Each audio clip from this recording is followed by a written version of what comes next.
Rivotril drop contains a medicine called Clonazepam. It is used to calm the brain and control abdominal electrical activities. Rivotril drop commonly used for anxiety, reduce panic and nervousness and muscle cramps, relax, and it is common use and best used for short time to help with serve insomnia, and it is work slow down extra activity in the brain which helps the body relax and reduce panic.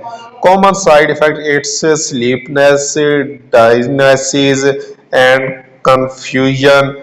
Its price is only 150 rupees, and breathing problems, liver issue, drug addiction history. Do not use without doctor advice. If you have breathness problem, liver issue, drug addiction history.